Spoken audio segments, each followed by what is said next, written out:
Okay, welcome to Detroit in Black and White. We're got a light crew here tonight. It's Friday night here in the Motor City. We've got Jim Nardone, the former police chief of Trenton. Welcome, Jim. Good evening. Happy Friday. Happy Friday to all our viewers. Thanks. And I'm Allan Lengel, co-founder of Deadline Detroit. We are missing in action Adolph Mongo, so the founder of the show. And we are missing Vanessa Moss. But we'll try to entertain you for as long as we can. And if we can't, we'll just pull the plug early. So anyways, Jim, is there anything you want to say, anything that's been going on this week?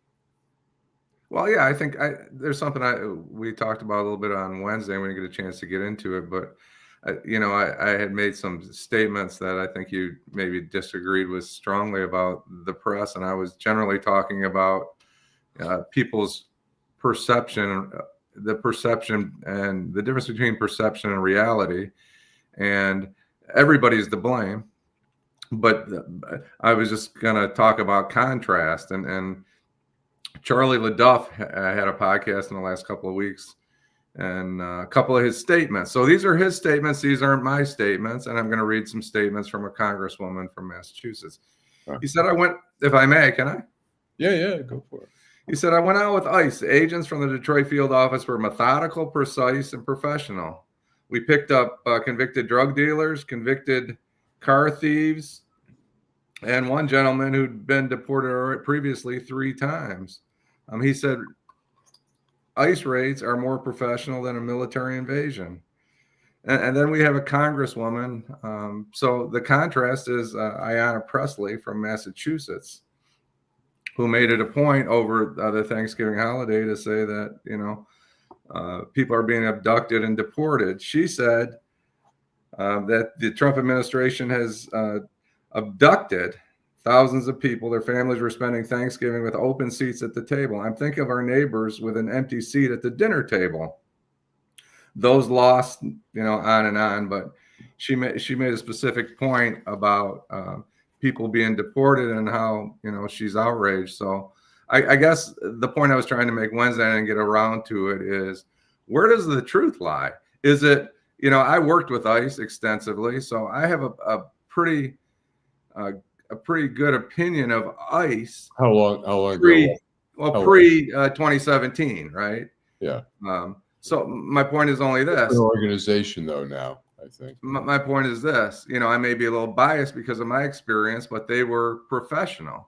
And Charlie's talking about his mother's neighborhood. We get all that, right? This was a raid they did in Westland, and this was a targeted raid, and everything's different. But I think the point I was trying to make, Alan, maybe you can dive into it a little bit, is where does the truth lie? I know that, sure, if a reporter probably went out on a search warrant with a drug team, that they may not, the officers may not, click that those handcuffs, that extra link, or they may not, be a little pushy shovey that they might be. I get that. I understand that, but I can't imagine they'd operate very differently just because Charlie LaDuff was along for the ride. Well, oh, come on. If you had a press person along, do you think you're going to be doing some shady stuff? Look, they may have had a list of actual people with criminal convictions that they had an agenda to go after. But what we're seeing, I just watched the news tonight. I can't remember if it was in North Carolina or whatever. They chased one woman down the street, and she ran into the house. And I think her father, she was like 23 years old. Her father came out. She was an American citizen. And then when the father explained that she was an American citizen and stuff, they went away.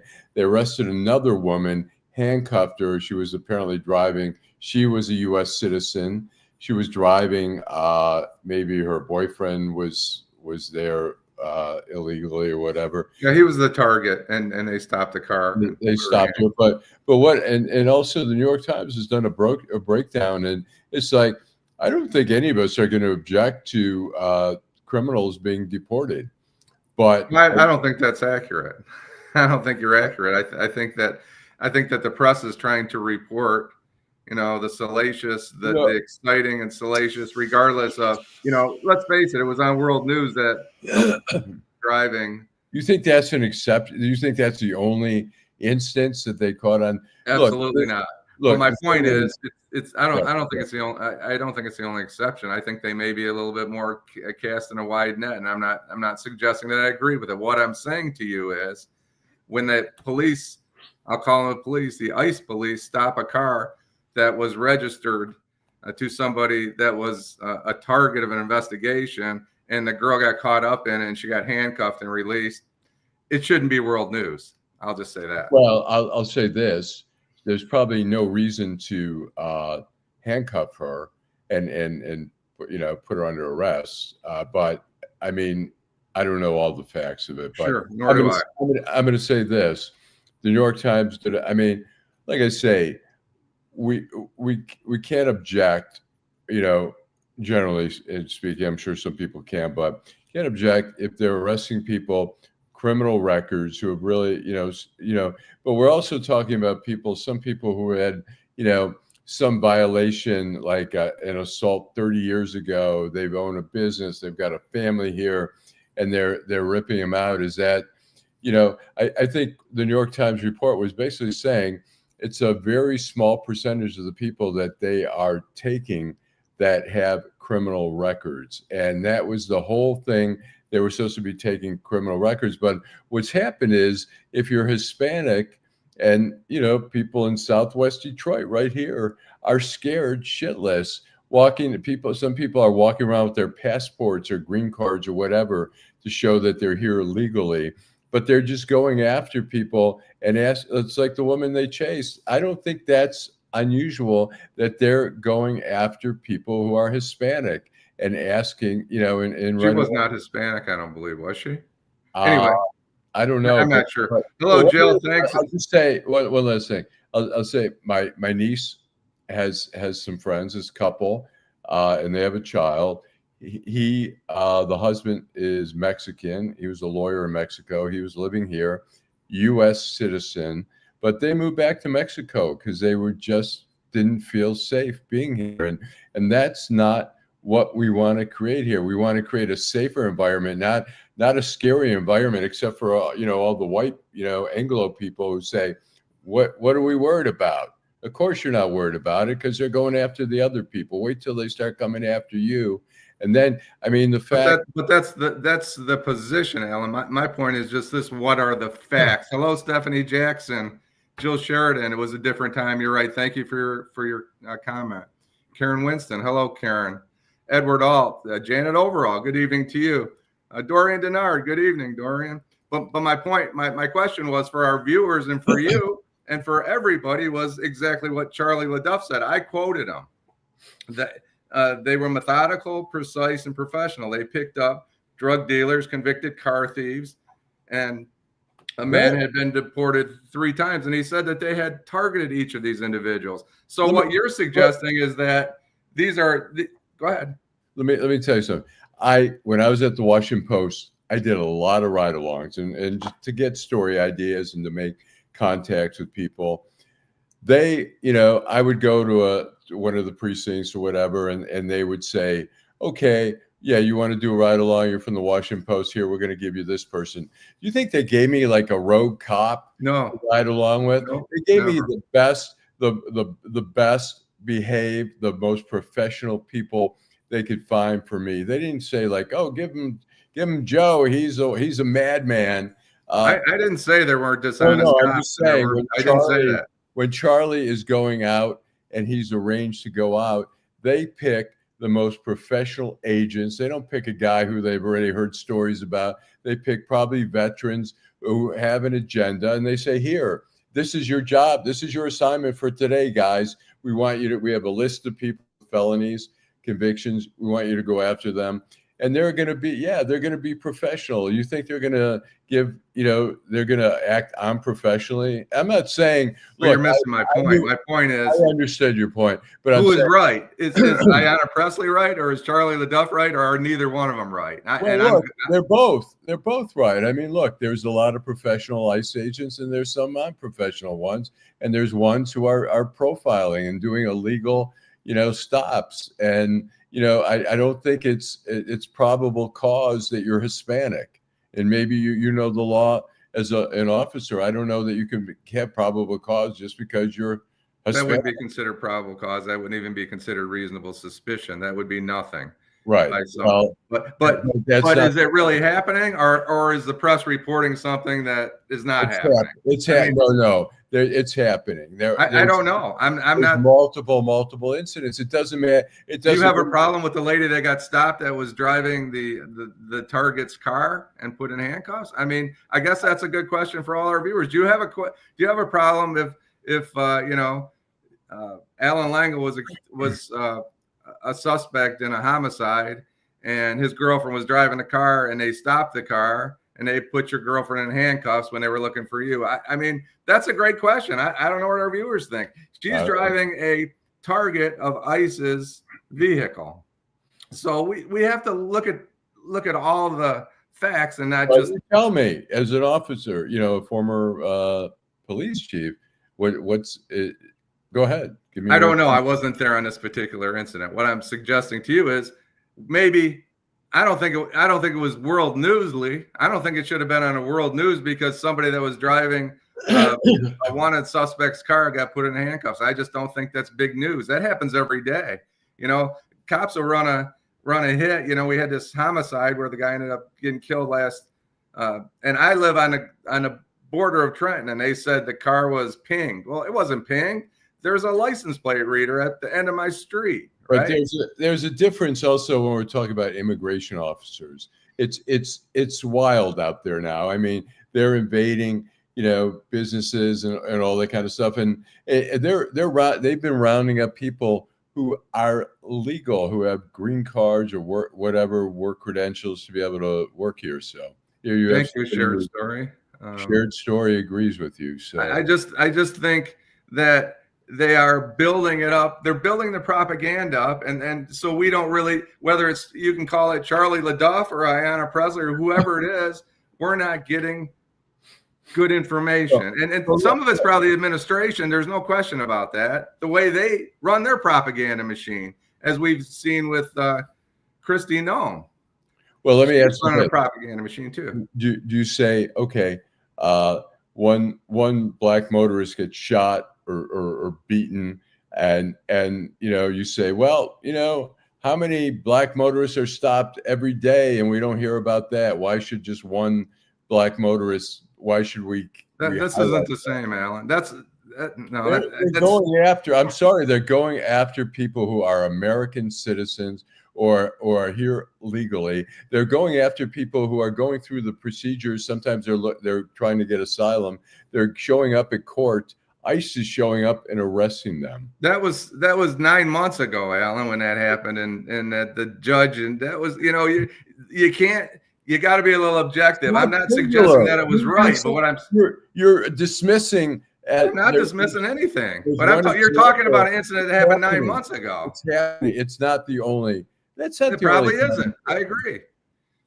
I agree with their MO. They're showing up to court. That's their MO. They're doing everything. They're stopping people who look Hispanic.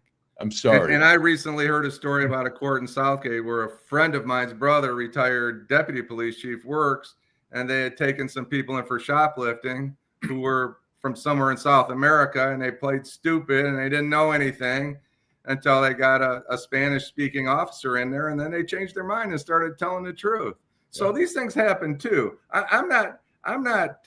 Well, I don't know that I'm not telling you who's right and wrong. I'm just telling you I don't believe any of them. I don't believe Charlie LaDuff. I don't believe it's all as sparkly and shiny as Charlie said, and I don't believe it's as bad as Ayanna Pressley said. That's my point.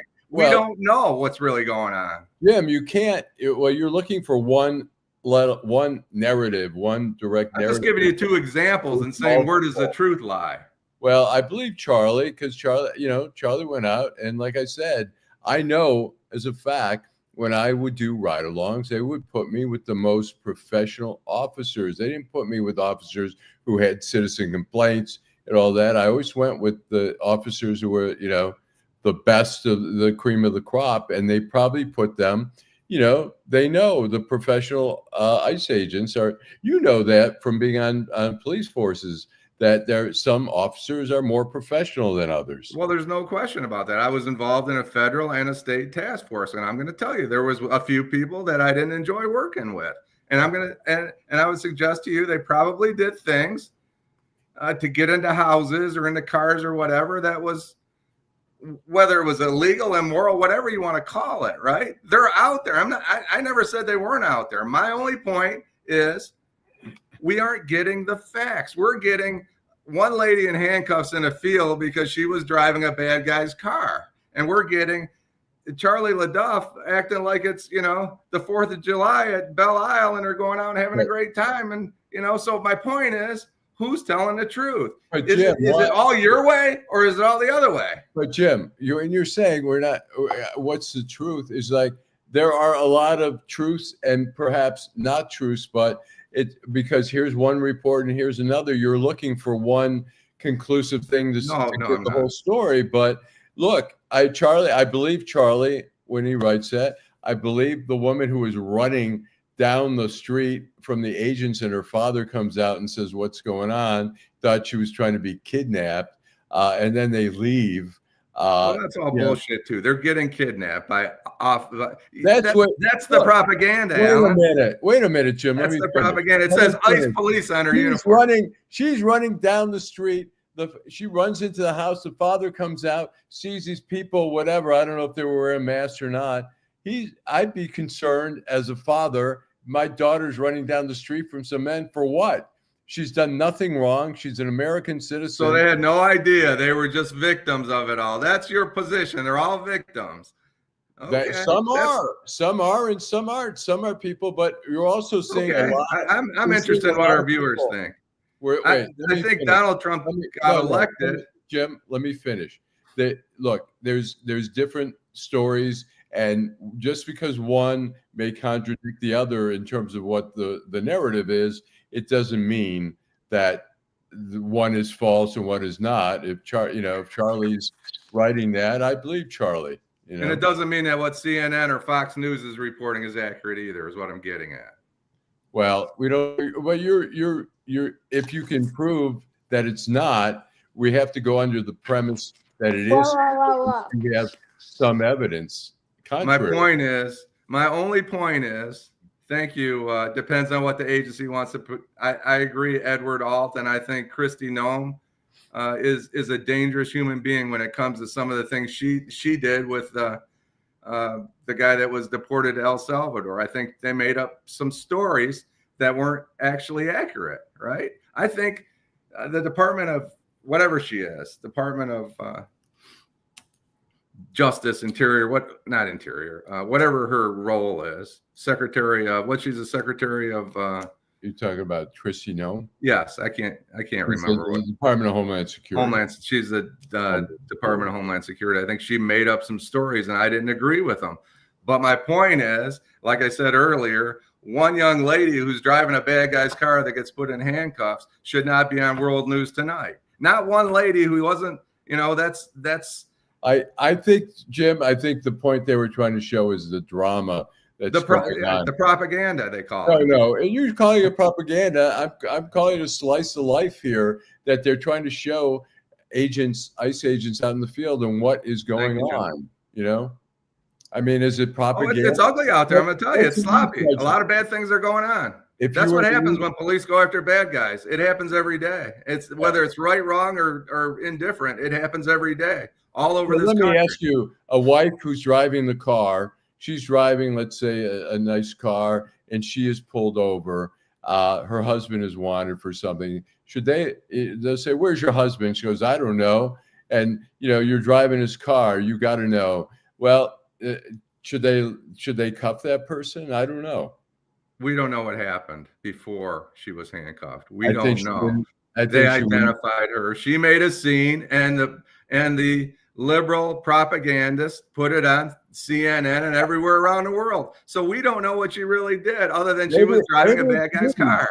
Maybe some people want to know what ICE is doing out there. I mean, maybe we have a police force out there that is maybe stepping over the line, and Maybe we do, and maybe we don't, though. Have you ever thought of that, Alan? Have you ever thought that maybe these people are wrong? Has that even crossed your mind? ICE pushed back and said, "Hey, we're just doing our job. We have nothing to apologize for." So that's my only point. Is I'm drawing a comparison between two ops. They're not my words. They're Charlie LaDuff's word and Ayanna Pressley. I don't represent either one of them, but they sure are way apart on the truth of what's going on. But that's so what? Those are two different stories. There are some good parts of it. There are some bad parts. Why do you find it so difficult to try to weigh each one and say one of them's got to be not true? And no, I didn't say that. That's not what I said. I said, where does the truth lie?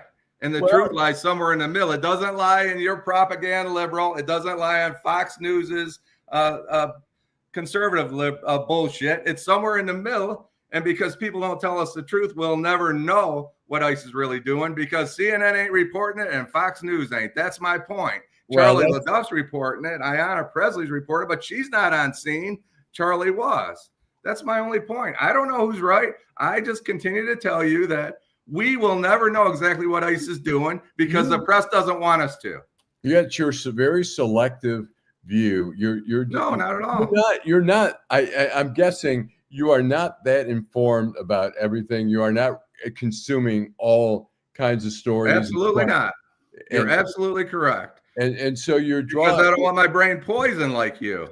I'm going to let them poison your brain. I don't need my brain poisoned. I want to know what's really going on. I want to know if ICE is doing this or they're not doing it. You just want to believe that they're all bad guys. That's the liberal position. Look, then if you want to know, then go watch Fox. Go watch. I don't like Fox. They liked it. Fox is celebrating people getting killed down along South America. That's not my life. I don't believe in that. I think that's wrong, right? I think it's wrong to kill people that you haven't identified. As if they found 600 kilos and they have evidence that they had 600 kilos and that they should intercept that vehicle, right? They shouldn't bomb it. We don't do that to drug dealers in Michigan. We don't bomb their houses because they have 6 kilos in their garage. So I don't want to watch a news station that celebrates the killing of people for alleged crimes. It's interesting. But that's propaganda. I recognize that. The problem is I recognize both sides of the propaganda. You only recognize one. I see both. But let me say this. Pete Hegseth, our Secretary of Defense, our Secretary of War, has defended the two guys who were holding onto the boat after the boat had been blown up, and he just said that in the fog of war. So The Onion, which is a satirical fictional publication, put this out, which I thought was a little humor there. Did you get the humor, Jim? Yes, he's a bad guy. He should not be anywhere near the government. There's so many people there. I mean, I would say Marco Rubio, I may not agree with a lot of stuff, but I feel like he's a responsible adult who's qualified, who's capable. He's the only one. And then you get to Hegseth, who, was a drunken whatever. His mother was dissing him. And then you got Kash Patel, who in the first administration, William Barr, the Attorney General, said they wanted to make Kash Patel the deputy director of the FBI, and William Barr said, "Over my dead body." Well, he's running the FBI right now. He lives in Vegas. I'm sorry, you got a job in DC, move your ass to DC, live there. You want to have a vacation home or whatever, but he says, "I live in Vegas. That's why I fly the plane around." It's like, I'm sorry, it's like Trump, he probably would have, Melania wanted to live in New York. I'm surprised that Trump even moved to the White House. But hey, Edward's looking for Vanessa. She disappeared. I don't know if she's already tired of us. We're glad you guys are still with us. Hello, Vanessa. Vanessa's hanging. Bomb was dropped in Philly for loud music and using a megaphone. That's Karen Winston. Those cops should be in jail. You know, Mr. Duckett had said something about giving the cops the benefit of the doubt. I was not in this particular case giving anybody the benefit of the doubt. I was just drawing comparison. It's not and I probably do. As I said earlier, I'm a little biased. I've seen bad cops and I've seen a lot of good cops, and they're both out there. Anybody that thinks there's not criminals that are out there as cops is you know, right, living in the dark ages. There's plenty of cops out there that shouldn't be wearing a uniform. Let's take a break. Friday night here, Detroit in black and white. We've got a skeleton crew this evening, but we'll be right back after this commercial. And we'll touch on Dorian's point. Hi, I'm Eric Sabri, your Wayne County Treasurer. Are you living in the home of a deceased family member and you're facing property tax foreclosure, or maybe you know someone who's in the same situation? The probate process may be helpful to you. If you file a probate petition and notify our office, the foreclosure proceedings will be halted during the probate process. We have several nonprofit partners who have free attorneys who can assist you. Contact our office, 313-224-5990, or email us at taxinfo@waynecounty.com. Don't lose your family property. Some of these properties have been in the family for 4 or 5 generations. Contact us now. We're here to help.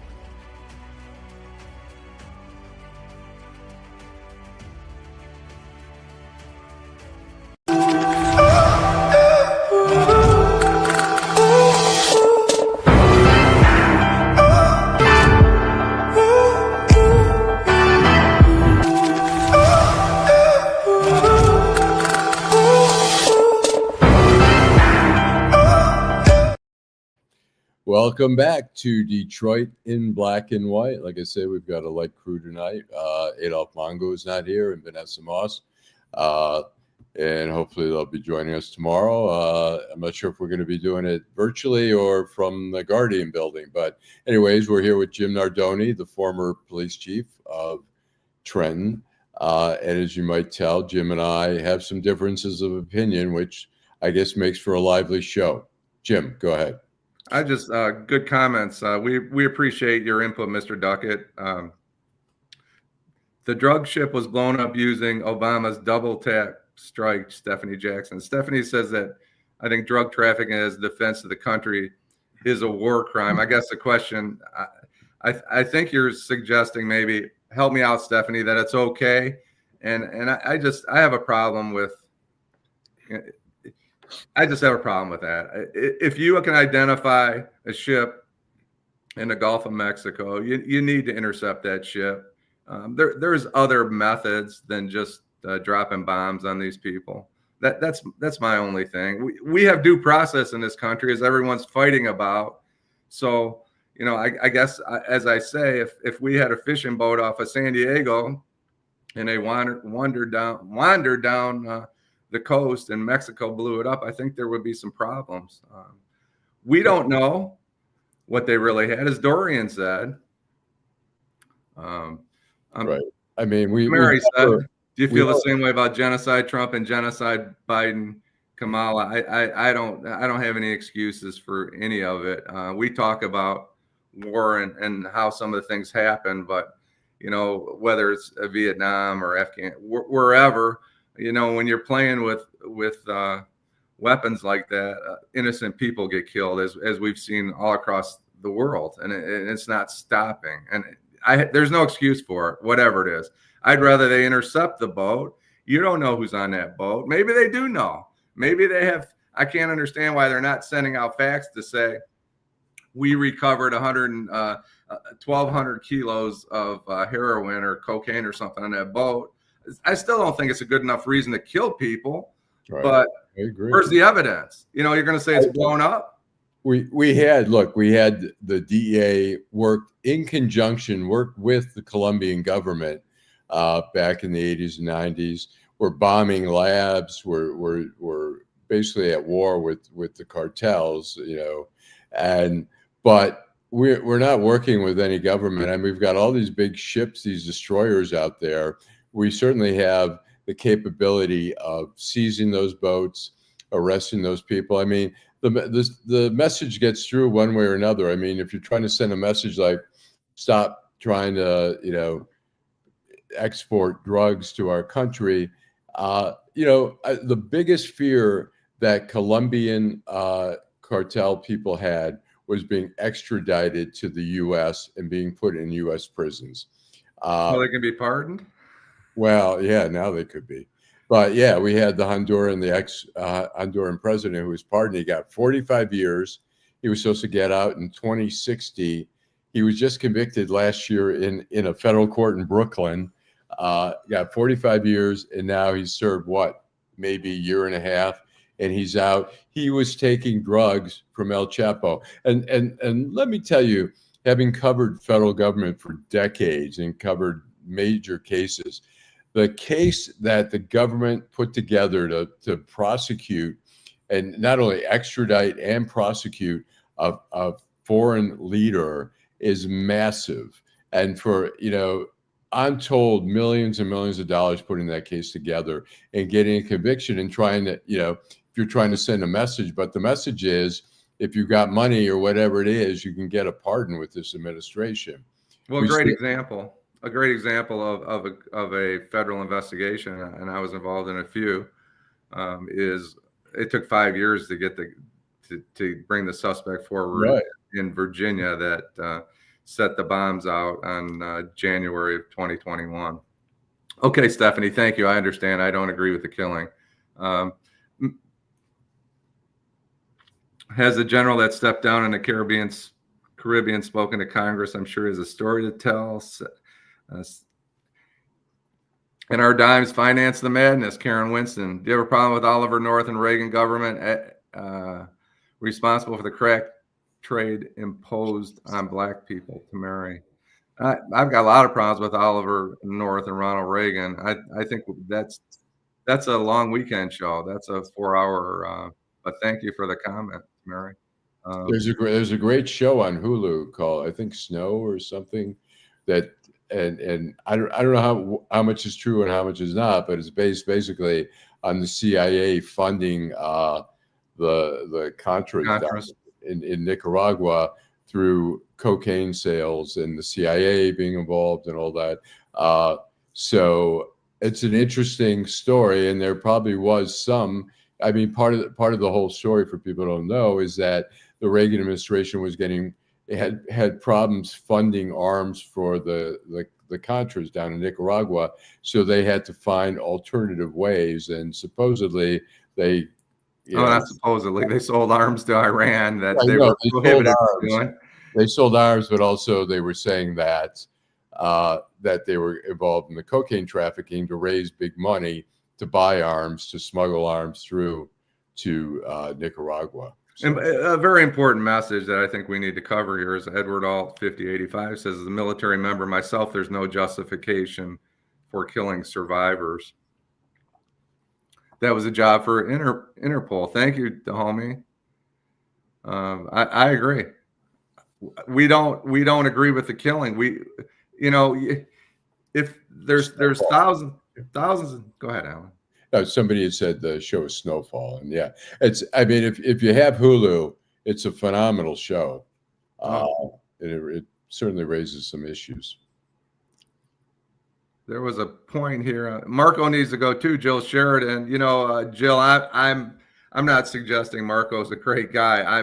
I think he's the calm in the storm. He's the only calm in the storm, I think. I don't know. Maybe he's a madman too. Yeah, well, Doreen Denard says, finally getting back to you, Doreen, thank you. You won't really know unless you're there, period. The truth is actually never told. That was kind of my point, Doreen. I appreciate that. Kenneth Powell, like and share the edutainment. Thank you.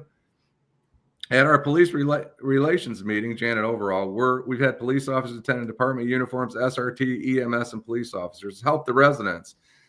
That's the answer to policing, Janet, is community policing. I'm not thrilled.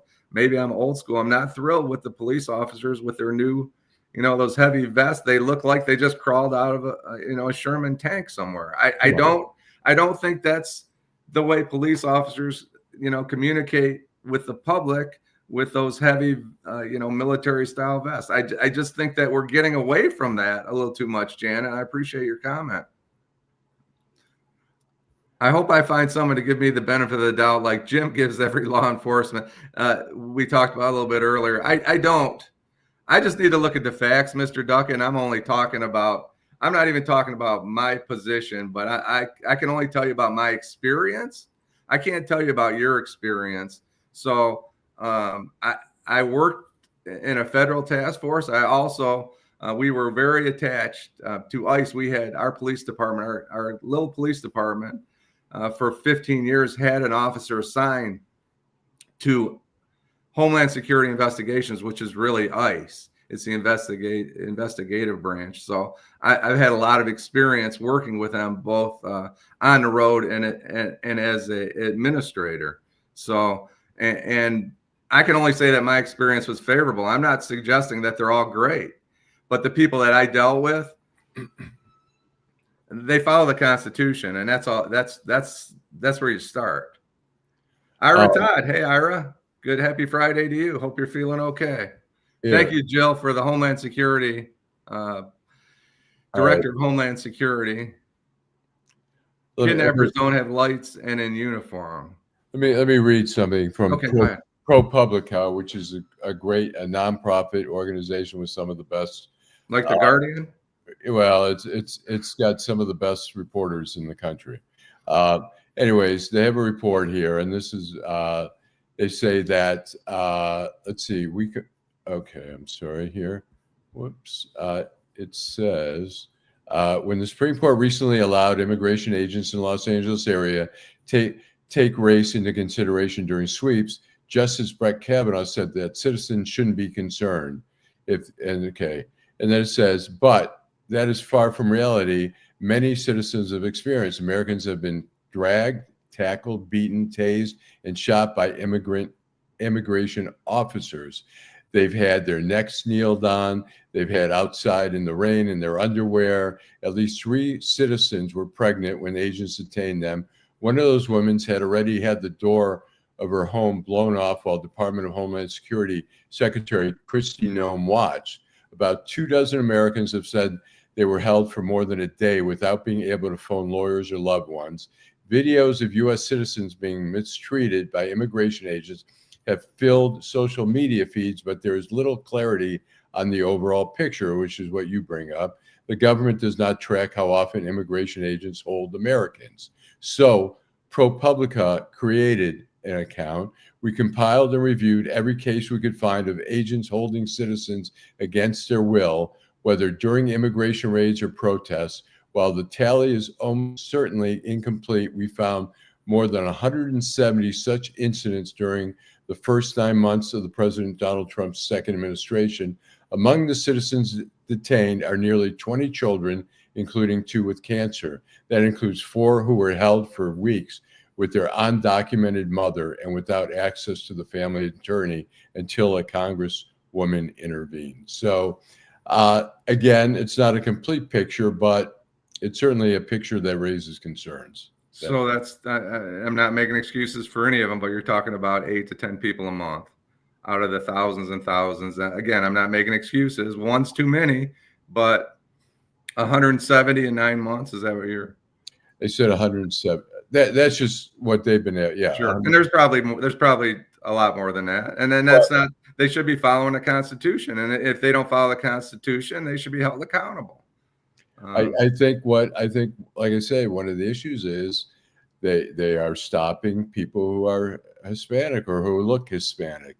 And I think it's no different than what we've had over the many years of officers stopping Black people just because they're Black.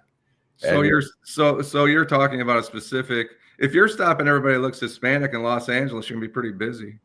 Well, that's why you flood the zone. I mean, I can't imagine that they could detain every Hispanic. No, but they could have a field day. It's a pretty rich pool to go at it. If you're looking for numbers, I'm making light of it, but it's not funny. I don't think it's funny. If you're looking for quotas, which Stephen Miller started saying, initially they said we're going to go after the bad of the bad. We're going to get rid of criminals, and everyone's like, yeah. So then after a while, he's like, just round up people. We need numbers. And well, that's what we hear. We don't know if that's true or not. I what we can't hear. imagine. I mean, they don't get paid by, they don't get paid by numbers. So They don't. just The hand agents don't. The agents don't. But Stephen Miller, I mean, he's a propagandist, So what does Thank that you, mean? Karen Winston. They mimic the slave patrols. If what they're doing, if what's being reported that they're doing that, then they do. But we don't know that. Well, the problem is that also Trump has fired a lot of the inspectors general who oversee. So really, as somebody raises the question, what government agency is going to look into it? Not if Trump tells That's Pam a big Bondi, point. That's a big question. Go ahead. it's scary. It's scary. I mean, Is the Justice Department going to hold these individuals these all the way from the bottom line all the way up to the top? I'm not that optimistic that this administration will hold federal officers accountable. They have to follow the law, and they have to and they, any of them, whether it's the Secretary of Defense or the Secretary, they should be held accountable. And if they go to prison, they should go to prison. If they're doing the things that this report is suggesting, then they have a big problem, because there's going to be a lot of lawsuits. Mm-hmm. So we need to find out. First of all, there's, as you know, there's somebody that runs HSI ICE, the field office out there in Los Angeles. Where's he at? What's he saying? If they've detained 170 or 270 or 470 people that they shouldn't have detained, heads need to roll. They should roll. There was a question, Edward Alt. Here's my question to both of you. If government law enforcement is wrong, who holds them accountable? Well, the justice system needs to, and that's what we're talking about. There is some doubt whether the justice system, whether there's somebody strong enough that's the director of that group that's going to be able to do that. Because, just like the FBI, they have a national person, a director, and a director should be holding people accountable, whether it's his field office. I'm not hearing that here. I'm not hearing that. Los Angeles is a place where there's a lot of activity. There's a lot. I'm sure there's a lot of people there who are not documented. I mean, it's a huge population. It's a border state. You're going to. If they're violating the Constitution, somebody needs to hold them accountable, and it's got to be the justice. It would have to be the U.S. justice system. You would think, but I mean, I don't have confidence that Pam Bondi is going to do anything. That's I think Trump is like, screw it. I mean, he's an outlaw. He doesn't say, yeah, let's enforce the law. He's just like, do what I say, and don't worry about it. If you do something illegal, I'll pardon you. Who cares? I certainly don't have confidence in the director of the Federal Bureau of Investigation, personally. So, do I think he would hold his agents accountable if they? I don't. I think know. If they were disloyal to Trump, he would. They've gotten rid of hundreds of agents now. It's not like, and not to denigrate a Walmart greeter, because, God bless them, but it doesn't take a lot of training, and to have training and to have people, agents, as you've worked with agents and, preparing cases. I've been to the FBI Academy. I spent 10.5 weeks at the FBI Academy. I know what kind of training that they undertake. And I would be shocked if a sensible FBI agent broke the law on behalf of his supervisory special agent, his field office, his boss at the field office, or anybody else. They're not trained that way. Right. So, you have a friend that writes for you sometimes that, and he's got his personal positions, but you should bring him on the show. No police officer is going to go shoot somebody for shoplifting because the chief told him to, right? Because he's going to jail. Right. These guys they're smart people. The people in the FBI are typically, they have advanced degrees or they're lawyers, and I can't see them going to prison because Kash Patel told them to do something illegal.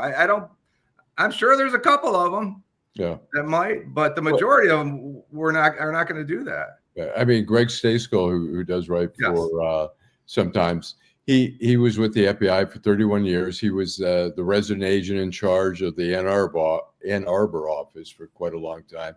He was a Republican, a moderate Republican, and he's not. I mean, the FBI tends to be, and I knew some Democrats in the FBI, but a lot of them are Republicans, and a lot of them are more conservative. But the people I've talked to are, most who have left now are not happy at all with what's going on, and they're very bothered by what they're seeing in the agency, and they fear the damage that's being done. And in a roundabout way, what Edward said is, and being a former military guy, he's always a military guy, he's never former, but thank you, Edward, is that, when you work with people that are responsible, they hold themselves accountable. I guess that's the way the FBI would do it. There's agents in there that have law degrees are going to say, no, I'm not doing that, or we're not going to go that way. And I have a hard time believing that it's, I'm not saying there's not rogue groups of ICE agents out there. They changed the whole ICE process with how long you have to go to training and what your educate. All those things are different, right? When I was working with ICE, as Jill noted, it was a different time. You pretty much had to have a degree to even be hired at ICE. I mean, they would take some police officers that didn't have bachelor's degrees that had some kind of experience, but it may be a whole different deal now. I'll tell you that, and we saw that in some police departments. We saw it here in Detroit. I know I saw it in DC. There were certain years where there were huge pushes to recruit and hire a lot of officers.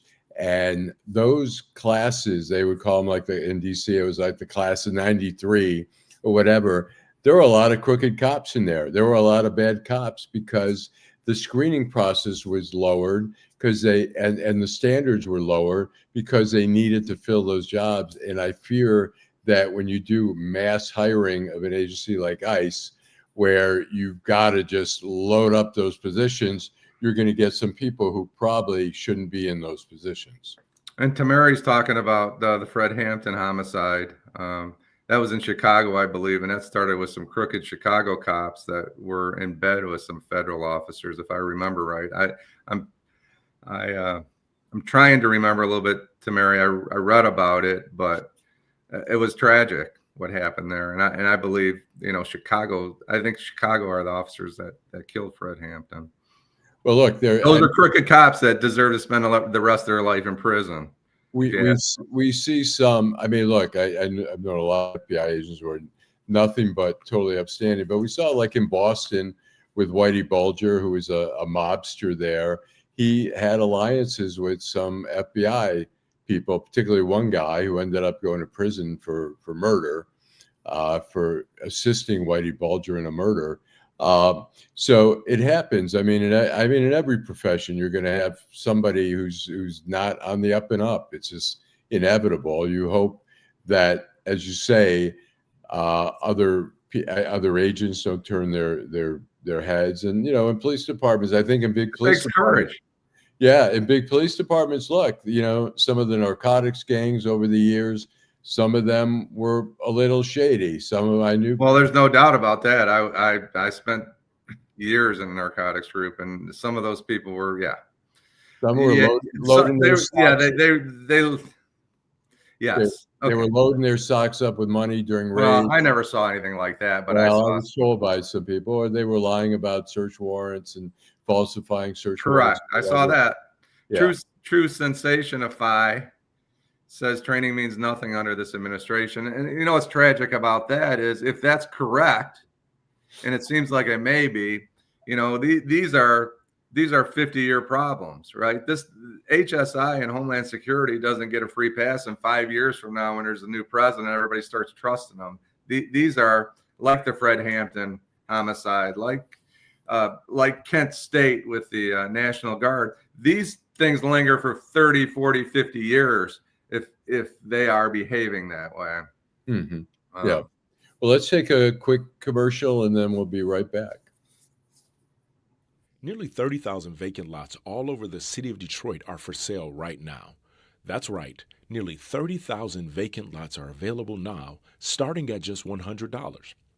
The lot next to your house or the lot down the street. Make it yours today in just a few simple clicks. Find out if it is available by visiting buildingdetroit.org. At the Detroit Land Bank Authority, side lots are just $100 and neighborhood lots sell for $250.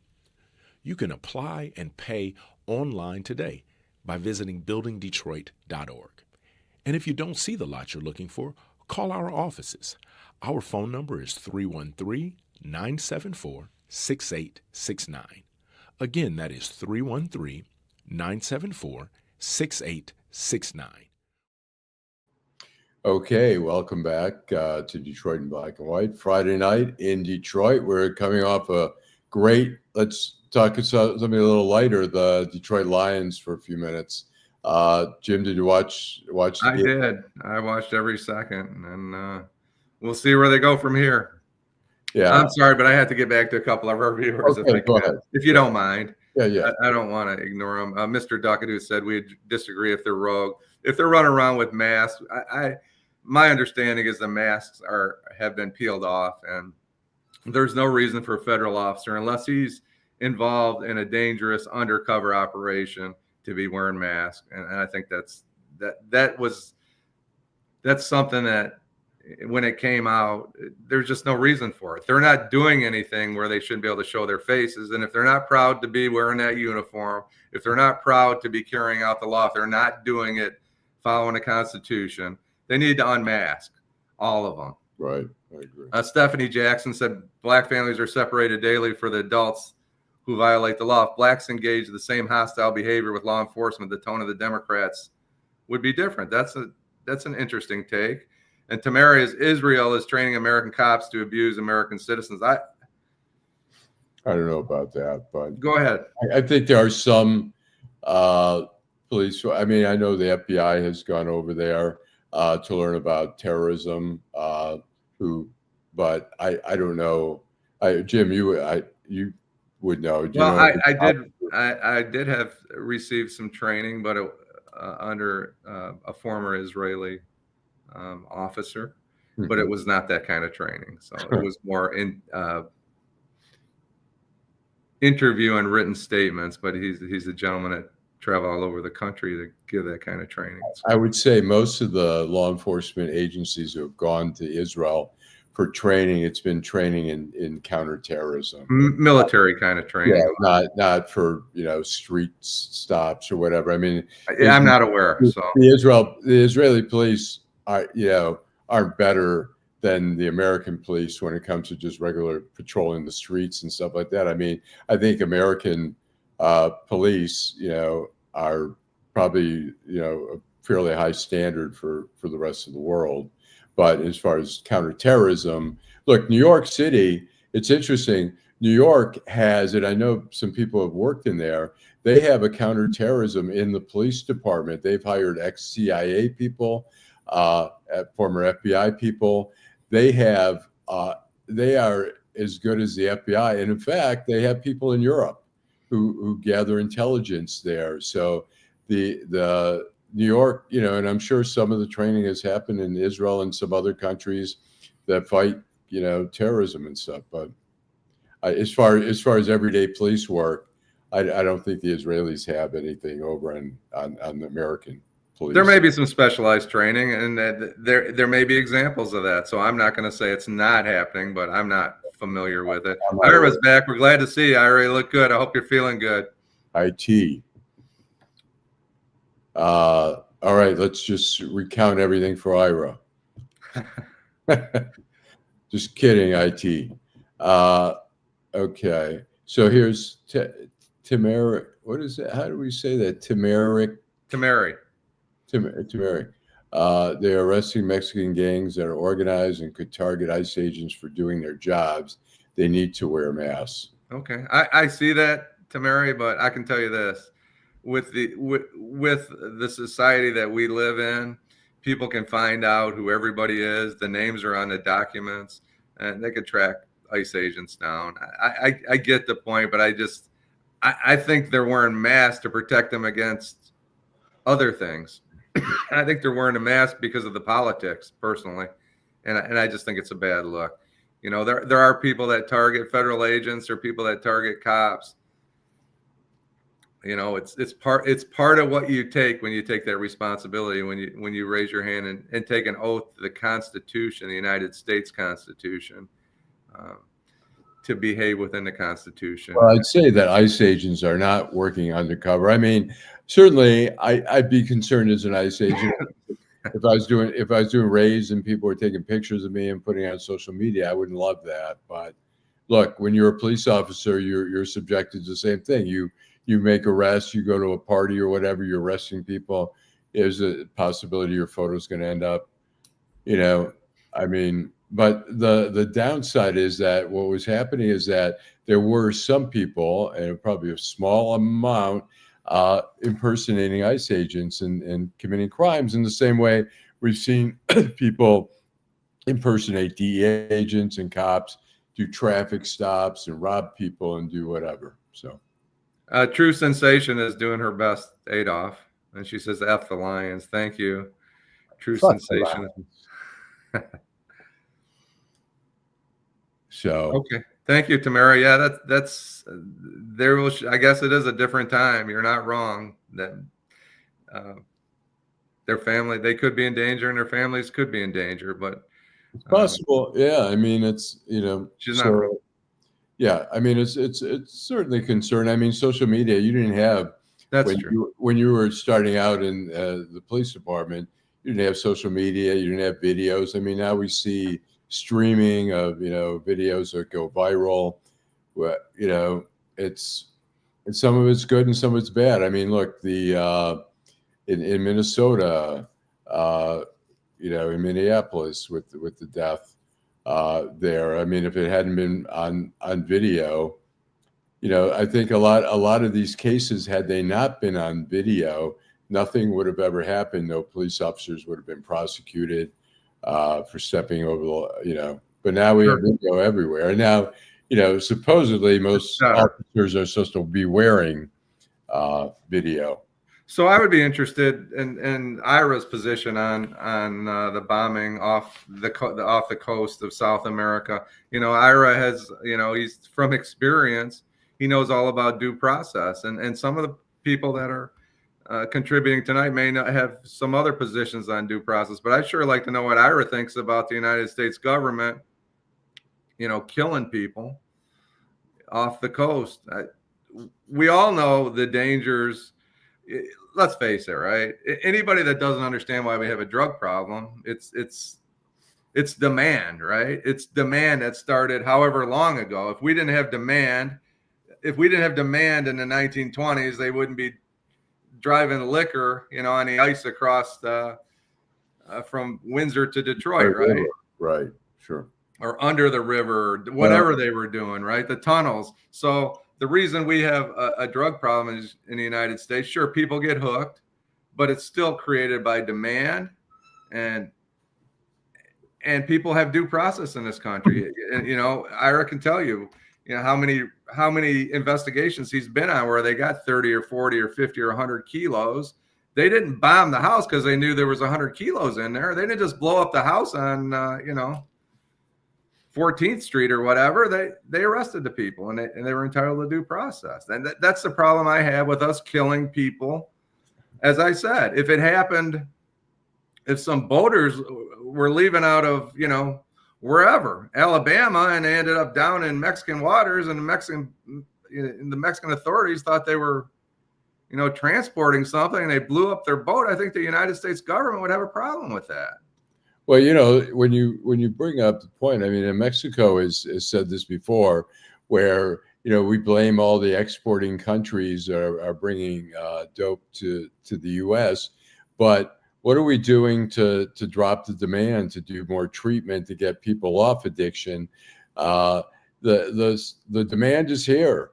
I mean, the market is here. People are whatever. Now, I think a lot of the drugs these days are prescription, illegal. Sure. Well, that starts, and then they buy street heroin because it's the same kind of opioids that people get addicted to because their doctor gave them 100 Vicodin. Now they still have the pain and they don't have the prescription, so they end up buying street drugs. Yeah, for a lot of money. One pill is $60, $75 for someone. I'm not vilifying the users. That's not what I'm doing here. I'm just no. I'm just saying that we've got to do a better job of dropping the demand by offering more treatment centers to, educating people more on certain drugs that are just, fentanyl is a dangerous drug. It's a legitimate drug used in hospitals, but we just had a guy, I think a Grosse Pointe Park nurse, who was working at a hospital in Detroit. He was stealing the fentanyl, taking the fentanyl out of the vials, liquid fentanyl, and then filling it with saline solution. And so here it is, the patients who are trying to get some relief from pain are getting shot up with saline solution, which, is horrible. When you're in horrible pain, is a good word. You come out of surgery all cut up and you're looking for some relief. You're absolutely right, Alan. Before we leave, I think it's totally wrong and transparency is key. I agree. Trump and his army of thugs are damaging our country's reputation. The legend Ira Todd, 66.99. I just want to say thank you to everybody. We were light tonight, and you guys kept it interesting, and I just want to say thank you for that. I'm talking about all our contributors tonight. All right. Well, thanks for joining us. We'll be back tomorrow at 10 a.m. I'm not sure we've decided whether it's going to be virtual or we're going to be at the Guardian, but one way or another, we will be back, hopefully with a fuller crew. And we hope to see everybody again in the morning. Thank you. Okay. Thanks, everybody. Thank you.